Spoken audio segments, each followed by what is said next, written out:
Hi everyone, Darren Hunter here. Before we get into our podcast, just want to do a quick shout out for Inspection Manager. What an amazing inspection app platform that they have. And they're really excited at the moment with their tenant assisted routine inspections, where your tenants, in the convenience of their own time frame and in the convenience of their rental property, they can be getting you through the app inspections, their own inspection or their own photos that they've done. Now, this is going to help you, particularly if you're in lockdown. But what we've also found as businesses have come out of lockdown, they've found that perhaps they can do maybe one or even two of these inspections a year, aside from scheduling their normal routine inspections. The next step, really go and have a demo, have a look for yourself and make a decision where this could actually work for you too. So go to inspectionmanager.com, request a demo and check it out.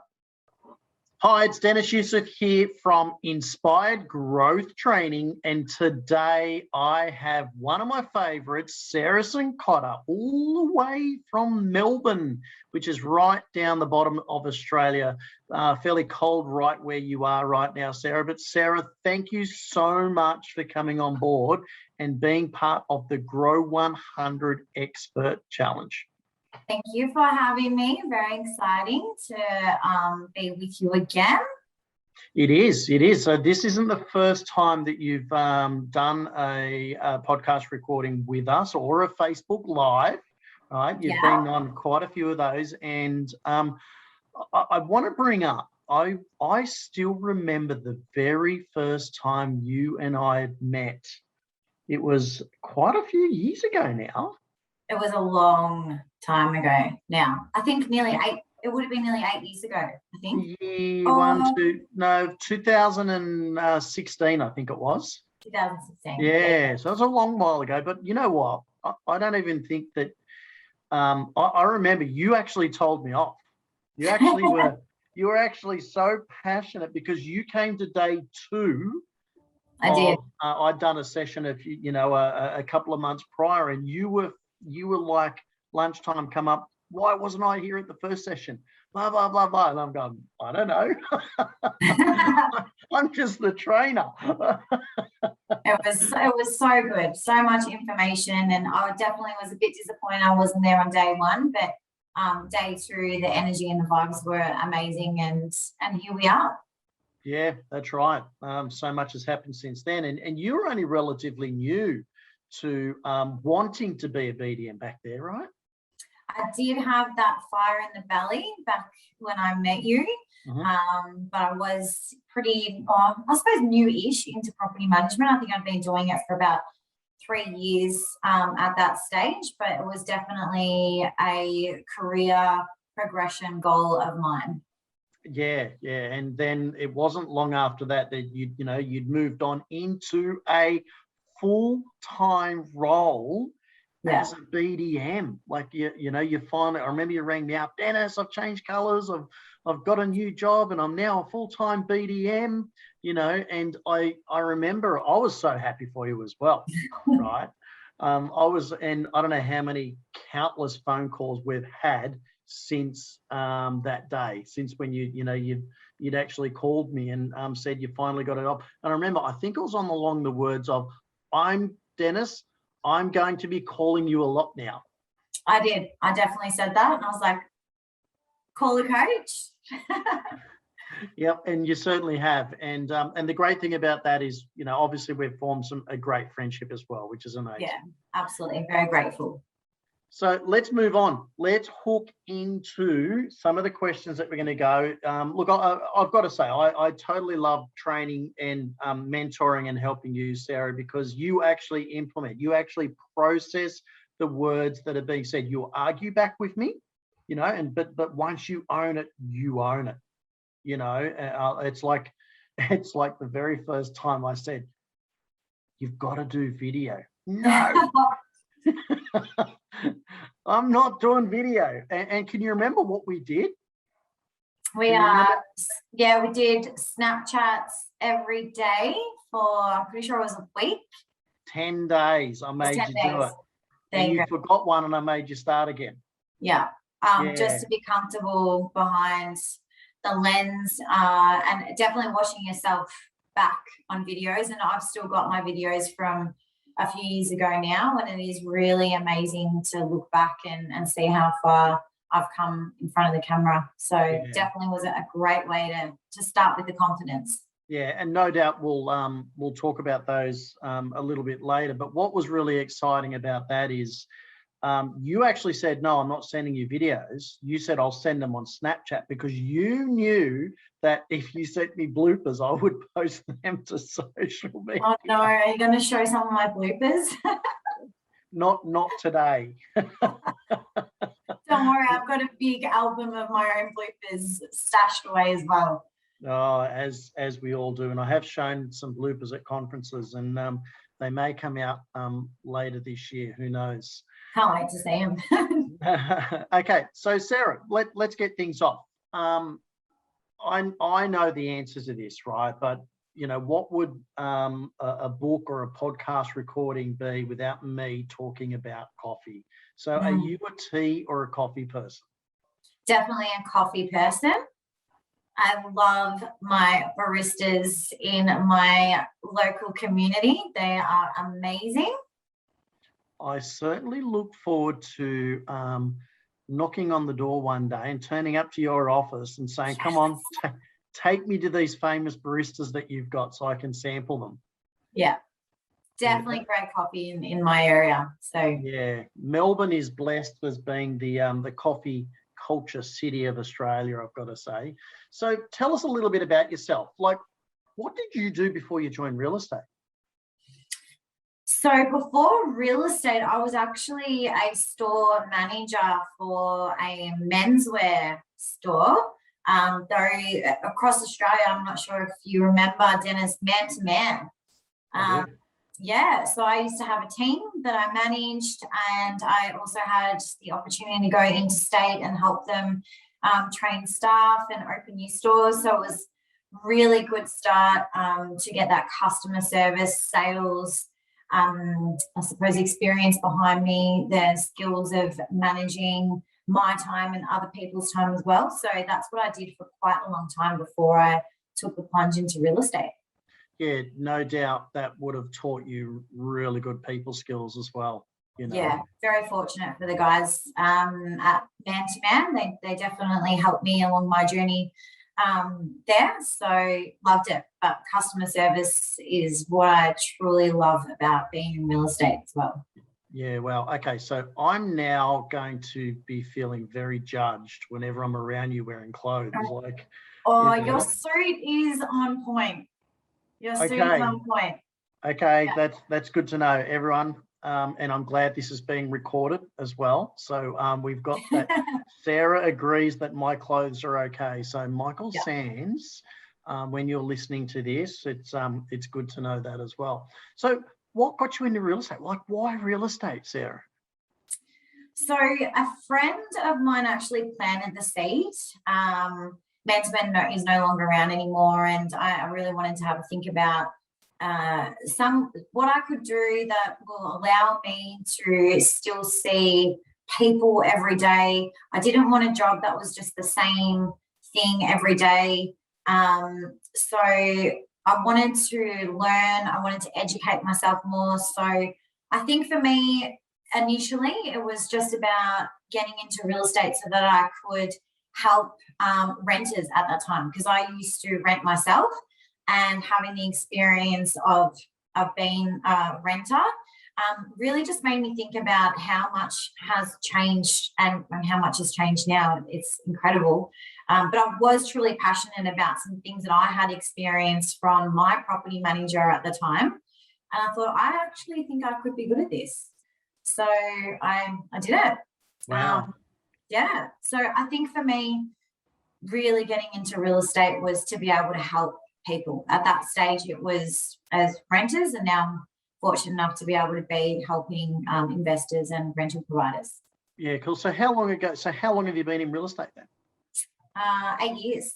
8 years. Okay. So wow, that's awesome. Yeah, that's some really good experience that you've got there. You're at that 8-year buffer. No wonder you're getting so many listings. Hard work, dedication, passion. your passion has never died. I've got to say, I keep telling everyone that you're one of the most passionate people that I do know. So, okay, next question is something that I absolutely love, because it's really important that we have our motivation, but we have our buzz about what keeps us getting up and going to work all the time. We all have our bad days, and you and I, we talk all the time, and we both know we have a bad day. But we also have our wins, so what is it that keeps you going to work on a Monday morning? Monday's one of the tough days, right? So-called the, oh my goodness, we've got to go to work day. But, what keeps it going for you? What's that motivating factor that you absolutely love about, getting to work still on a Monday morning? So for me, Mondays is actually one of my favorite days. And for people that will watch or listen, there'll be a divided opinion about this. But I think over the weekend, you're rested, you're recharged, you've had time with friends, family, and yourself. So for me, on a Monday, when I'm going, whether it's home or working from home at the moment still, but into the office, I'm excited to get back and to speak with my clients. And Mondays in property management is pretty full on because you've had your inspections over the weekend. You've got your rental providers who are waiting to see what kind of amazing tenants came through an application. So I think actually talking to people gives me my buzz in this industry. Every single person that I meet has a story to tell, as what we do. Because at the end of the day, we're human first. So that human connection and talking to people is what makes me passionate about coming into the office on Monday, because I know on a Monday I'm going to help so many people with their new homes. It's interesting, Sarah, because, there is a buzz about helping people. Absolutely. There's something about when you're about to tell them something or educate them something for the better for them, that there is that buzz for you. There's a good feeling about it, right? Yeah. And you said earlier that, that you loved helping tenants when you first came into it. And that's what it's about. You've enjoyed that. And now you get to help, those owners, which is that next level, which is, awesome. So tell us a little bit about your marketplace, and your office. Tell us about your office, your position in the office, and who else there is, etc., and your market. Yeah, so I work southeast suburbs in Melbourne, predominantly in the Monash area. So we will have properties anywhere from apartments to luxury big homes. It is quite a diverse culture of people, which is really amazing to talk to different people and get to know their cultures, which another thing that I really love about working in the area that I do. We manage over 2,000 properties from our office. So we do have a large rental and sales team as well as commercial team. There's myself and another business development manager. We work really closely together as a team, because I feel if you are both supporting each other and encouraging each other and doing similar things, then overall that will be noticed in the area that you work at. So I'm really, really blessed and fortunate to have Alice, who's the other business development manager, and we share the same vision and passion, and when we're together, we're inseparable. Yeah, so and I've met Alice. She's a lovely girl too, and quite good at her job. So just for the record, 2,000 is a massive number. So a lot of people listening, there's it's a high number, right? That is a big office. That's a machine in its own. Now, also for the record, the listings that you get, that your own listings. So if you share with us later when I ask about the number of properties and stuff, that's you only. Alice has got to get her own targets. Correct. You are separate BDMs. You don't. I'm BDMs. sure you do help each other at times, but you've still got your own numbers that you've got to achieve. Yeah, we both have our own KPIs. Yeah. Yeah. Okay. my next question. How many doors, how many properties did you list last year? So in the last financial year, I listed 240. Which is an absolute massive number. 20 properties a month average is absolutely huge. And, you know, we all know the amount of work that gets into that as well. Now, not only did you lease 240 properties, but how many did you have to lease as well? So I'm not 100% sure of the actual statistic around that, because we do receive a lot of, or I have completed, a lot of transfer of management, so they're not leased. So I don't know the 100% statistic on that, but majority of the properties that I list, I will lease. Sarah, even if we said it was only 100, the point is here that you have to lease your own properties as well. So to get 20 new properties per month, plus you have to lease anything that's empty, that is amazing work and deserves a huge pat on the back. So, you know, it's a massive well done on that. Thanks. So yeah, I think, so last financial year, my average listings was 20 per month, and my average leased was 18 a month. Which is huge. Yeah. That is huge. So well done. Okay, so if you were to focus on one or two strategies, okay, chasing, hunting, going out there and collecting for business, you know, you were to focus on the 1 to 2 strategies to grow 100 new doors in a 12-month period, what would those 2 key things be and why? So the first one would be the phone calls. Like I know if anyone has seen my previous podcast as well, and we have spoken about this, and I am quite open about it. So I am fully aware of technology supporting what we do and how it streamlines our business.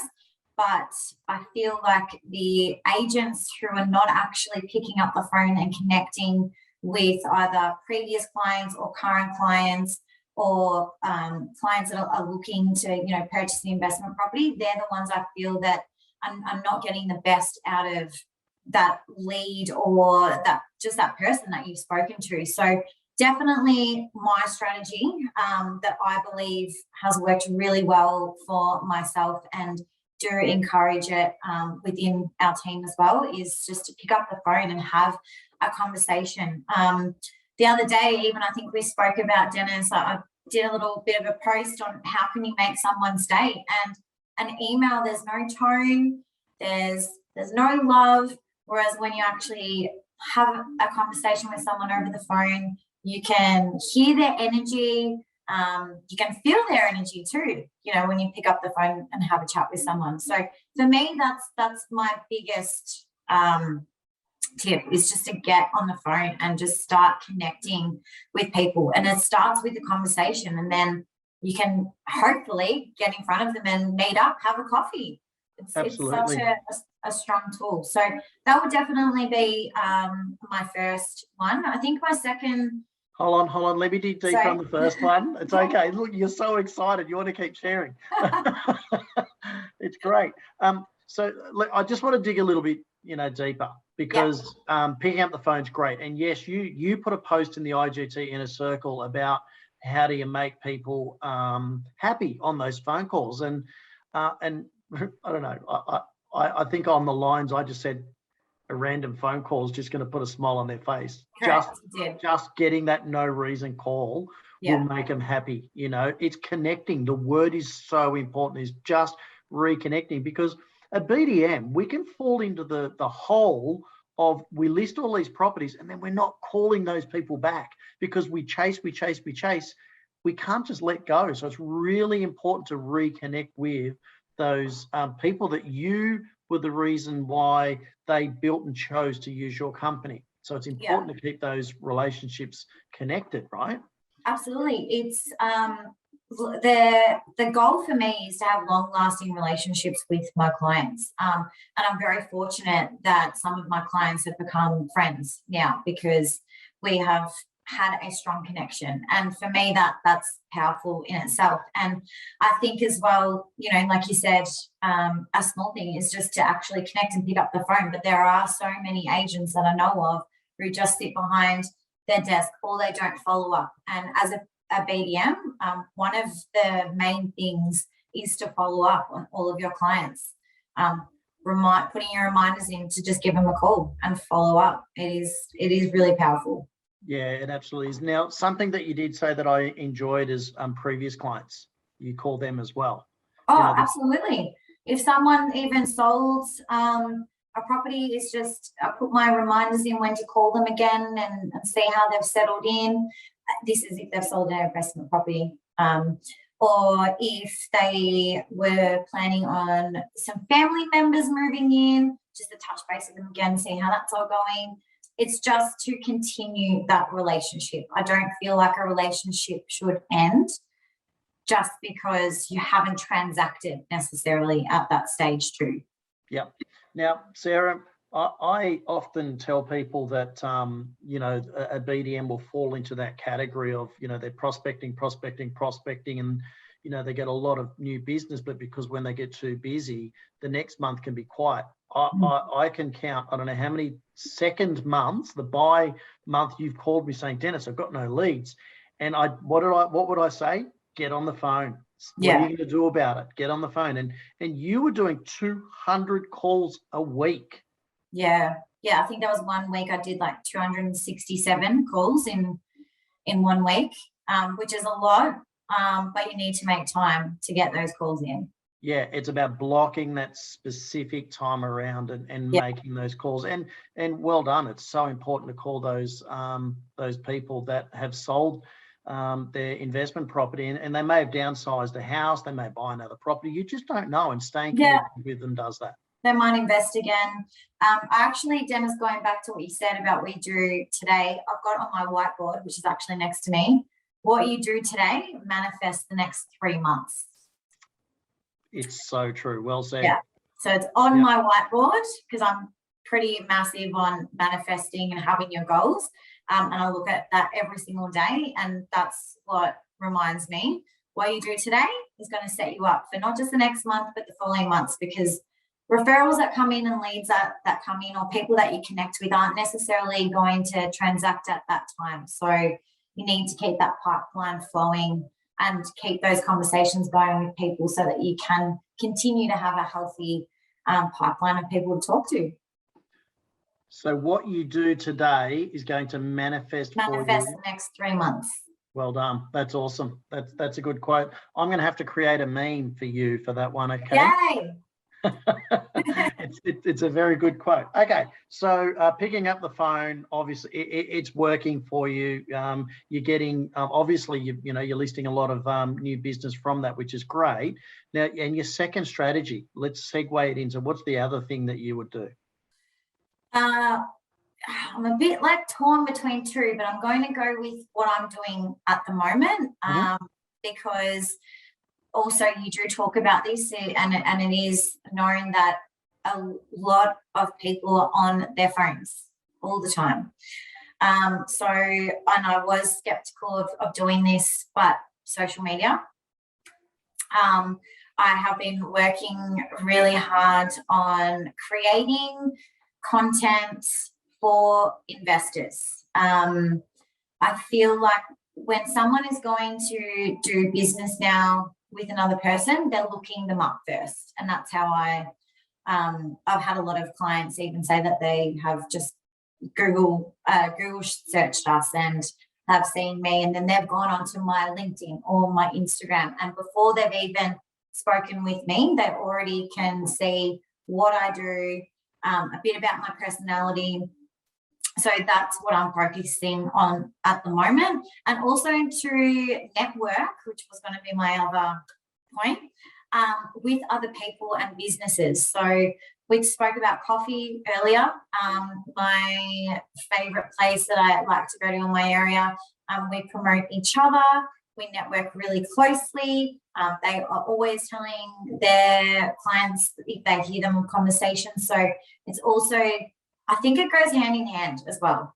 like the networking and the social media side of things, because I've got clients that provide me information that I then use on my social media. So that's the other two things I'm really working on to really ramp it up to the next step too. Okay, so let's dig in, because you know what I'm like. I want to dig in a little bit deeper here. Yeah. Social media. So you've spoken about LinkedIn, Instagram, and Facebook, right? They're your three key ones that you're working on. Correct. Yep. Okay. So and you have a professional page that you've got set up, and what's that profile? My name. And that's Sarah Cincotta, everyone. Yeah, so it's my name. Yep, it is. You can look Sarah up. And nice, what I love about nice. that, Sarah, the reason why I'm bringing that up is because sometimes people will have, you know, Deniz Yusuf BDM or Deniz Yusuf, whatever the company I'm working for. But yours is pure your name. That is perfect. Nice and easy. Well, it's Sarah.Cincotta. So I kept it nice and easy because I want people to be able to find me easily. Yeah, that's cool. Well done. That's awesome. So, and I like that. So now, what are typically some of the things that you'd be posting or doing on your social media? So I'm going to be working really closely on creating some new content, actually, which we've spoken about, Deniz, as well, because I do want to start doing a bit more. But typically, I do like a weekly wrap up. So how we've done for the week as a team. I post what I'm doing for my day so people can understand what my day intakes and what I do on a daily basis, what properties I've listed that are coming on the market, what properties I've leased, some of the results. I do share my client testimonials. I'm really grateful for all of my clients who jump on and leave me reviews. I think it definitely helps for my future clients as well to see the kind of person that they are going to be doing business with. So about me, about the area, it is really a range of things. I don't have a set or stringent, plan for what I post. But that's about myself, my team, and what I'm doing. Okay, I'm going to add, obviously, because I think I'm your biggest raving fan, right? Yeah, you see, yeah. So, Sarah, you also do behind-the-scenes photos with your photographer or when you're at a property and stuff, which is great. Sometimes you're doing an update sitting at a desk like where you are now, or you're sitting in the car. You also share testimonials of people in your team. It's not just about you. You're sharing the wins for the company, which is great because that also helps the culture of your team when they see, wow, she cares for us as well. It's brilliant. And another thing that you do well is you're also pushing more culture again when you have those team meetings and the awards. You celebrate your wins, which is brilliant, So there's nothing wrong with celebrating your wins. And you do put a little bit of property on there, but which I am so anti against property, but I don't complain with you because you do a great job of mixing it all up. Yeah, I think that's the key. I don't. Obviously, my job is to list and lease properties. I do. I think though, for when I do post properties, it's also so people can see what's happening in the market too. I can talk about what's happening in the market, but when people can actually see what's happening in the market, that itself is great for potential clients to have a look at as well. So because that's why they come to an agent, is because of our experience and our market knowledge in the area. So I want to give as much knowledge as I can. I think from here though, I do want to be able to create free I suppose value to investors, because like I said, I'm in real estate to help investors, and I want to be able to connect and reach out and to just provide some content that will get some investors thinking about what they should actually do before they purchase an investment property and how I can help them with that side of things. Which is awesome, right? It's great. I mean, we could talk about just that for hours. So We could. that you're hitting my passion right there when you're dealing with potential investors and stuff. So, Sarah, follow up. Obviously, it's the secret F word that it needs to be done more, and you've covered that as well. So, how many other agents are typically in your marketplace that you're up against? Typically. So so let's say, like, I know you've got so many agents in the area, right? But if you had an owner that said, Sarah, I've got X amount of property, I've run X amount of other property managers in the area, and you're one of them, how many would that X be that you'd typically be up against when you know you're coming up against other agencies? Yeah, look, typically 3. Yep. But there's 5, like, pretty, prominent agents in the area that I work in. Yep. Okay, 5. And then you've got all those other agents that work in, that spread their wings and do come, cross-contaminate into your zone as well. Correct. Yeah. Yeah. Okay. So what are your points of difference that you believe make Sarah and the team stand out? What do you think your key points of differences are that are really impressing those clients that should be using your services instead of those other agencies? This is, I don't really like talking about myself. So you put me on the spot here. But it is interesting because I do speak to many people within my team and people like yourself and my directors. So I believe my point of difference is me. Nobody else has me. No one else will share the knowledge and experience that I bring, the energy that I bring, the passion that I bring, the connection. I feel like a strong point for me is I'm very big on building or gaining trust very early from my potential clients. So that is a strong point of difference, I believe, for myself. For my team, we have such a great culture. We all work really well. We do have same values. It's just, I don't want to give away too much either, Deniz. I'm trying to be, a bit, because these are my points of difference for a reason. So yep, they are, but that's okay. So you've got some really good points of differences, right? Because I'm going to help you along. Okay. To help out. You know your stats, right? Yeah. Which is a huge point of difference, Yeah. And that comes back to your market knowledge and stuff as well.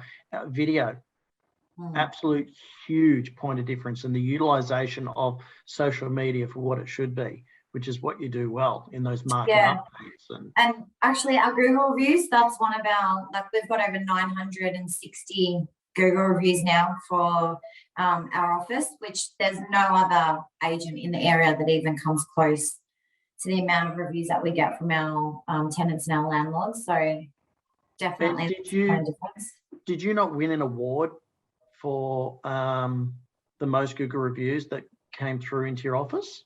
I did. So I had 54 reviews in like 6 months. Wow. Which was nice, but it is really nice to get that feedback. But the reason why we ask that feedback is so that potential clients or tenants or landlords can see the experience that they would get with our office and the results that we're achieving. But it's actually interesting you said about point of difference being stats, because one thing that I do notice is I will be able to tell you right now how many properties that we leased last month, that our average weekly rent. And when I ask my potential clients if they are, comparing me with another agent, do you know what their team have done in the last week, 30 days? Majority of the time they say no. So I would say that is definitely a massive point of difference. It is huge. And I think for you, Sarah, it comes so natural for you to be able to discuss with them. You're feeding them so much information. It's then you're not knowing what little information the other agents are actually giving, and you'd be surprised. It's like the follow-up. Yeah. Follow up, you're going to win business because most of the other agencies aren't doing it. Doing that. Yeah. Yeah. Okay. So how do you how do you then respond to the good old question, will you match the fees of the agent down the road? Oh, this can go so many different ways, this question, and it doesn't happen often, which is good. However, I do really value myself and my team and our office.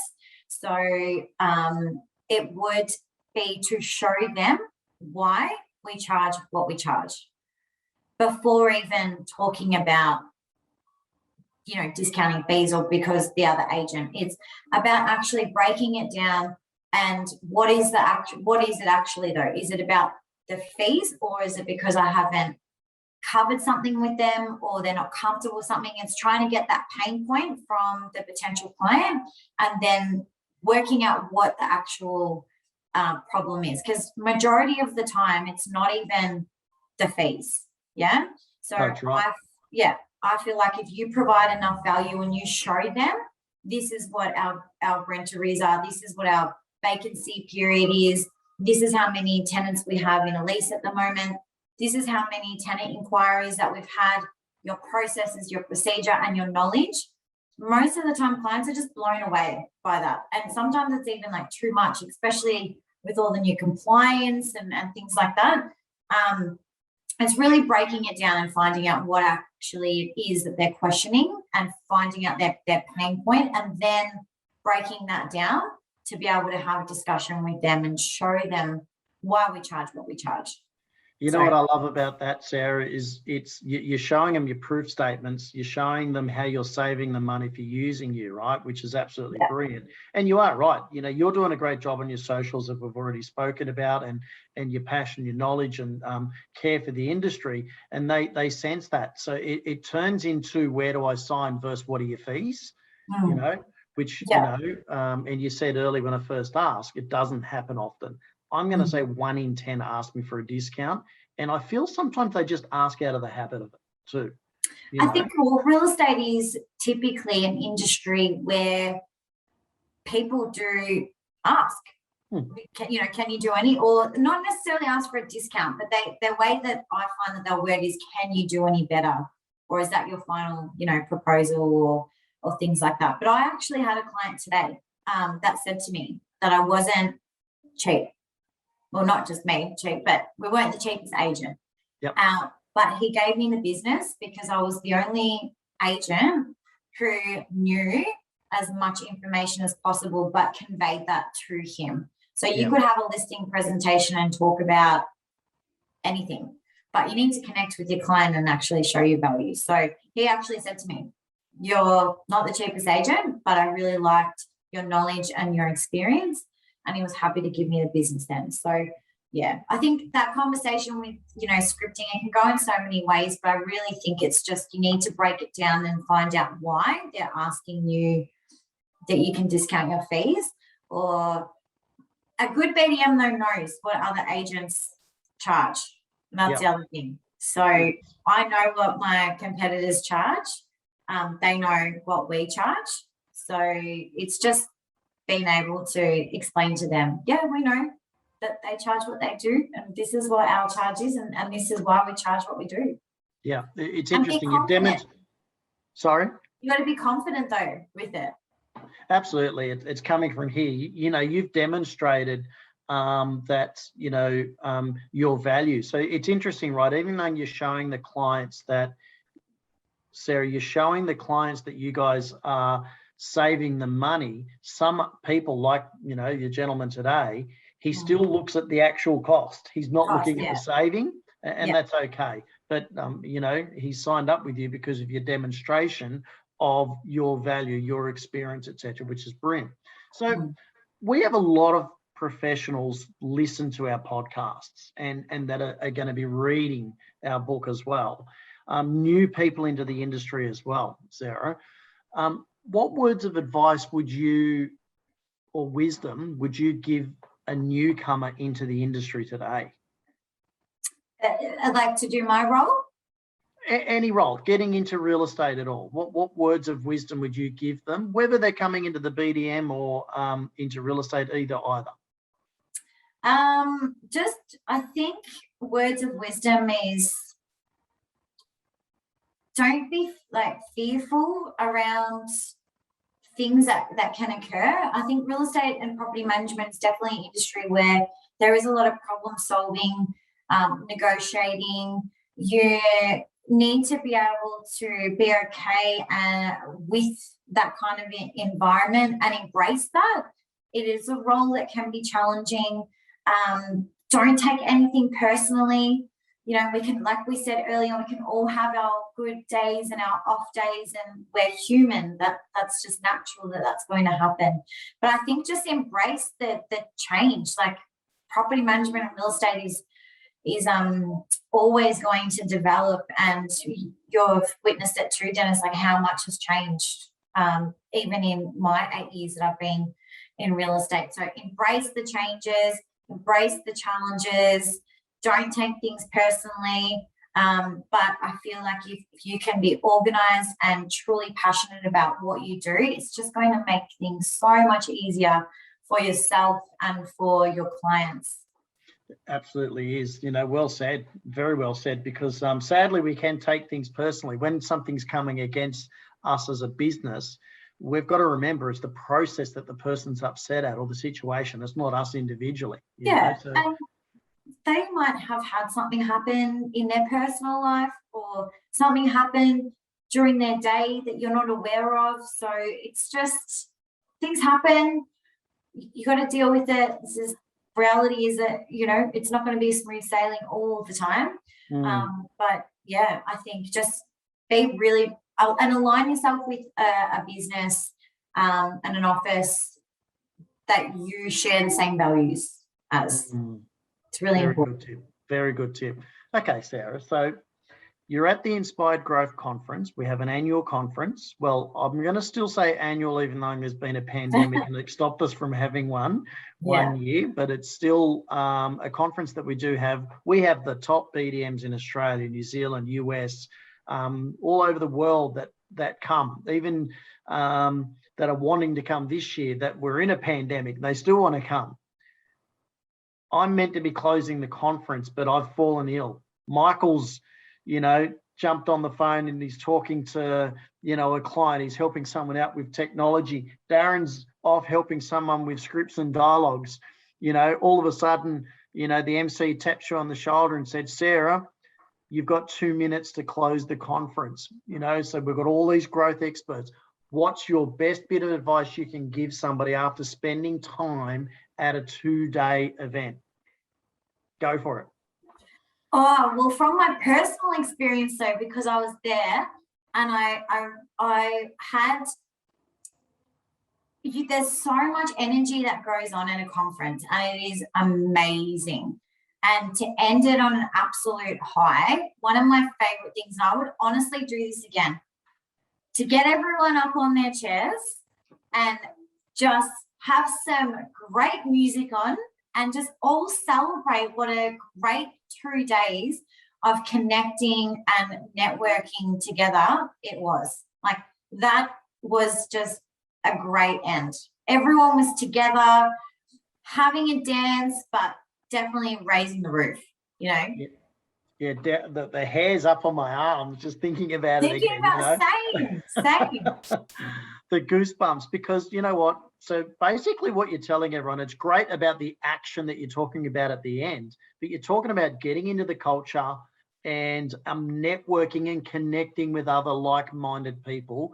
Yeah. It's still, you're in communication with some of the people that they've gone into sales now, right? But they were award-winning BDMs for IGT, and you still connect with them. And everyone, we call it the IGT family, Yeah. The IGT family is amazing. All support each other. We're all around the world, but yet we're still so connected, and we haven't seen each other for, well, how long's it been? It's been a long time. It's been a long time, but it feels like yesterday. And when, you know, we got the conference notifications, just to look back, and the moments that really resonate with me is, yeah, when we were all together and we were just all had high energy, and we were all vibing, we were all having a great time. And that's, to me, what I remember, is just those connections formed during the conference, because you created so much knowledge to take away and so many things to think about that you can implement, but we all learned something from each other as well. Yeah, well, it's like, you know, when you're putting like-minded people in a room of high energy and great learning, the buzz just grows, and it takes a long time for it to wear off. Yeah. Sarah, you have been an absolute pleasure to have on the PM Grow 100 Expert Challenge. It's you know, you are an inspiration to many people. We share a lot of your details out there in the world. What's the best way for people to contact you if they've got any questions? Anyway, they can send me, you can call, well, pick up the phone, give me a call. Pick up the phone, give her a call. Call me. Reach out to Sarah on LinkedIn, on through Facebook Instagram as well. Yep, excellent. Sarah, thank you so much for being on the show, and looking forward to seeing you on the next levels of your BDM career. Thank you, Deniz. It's been amazing.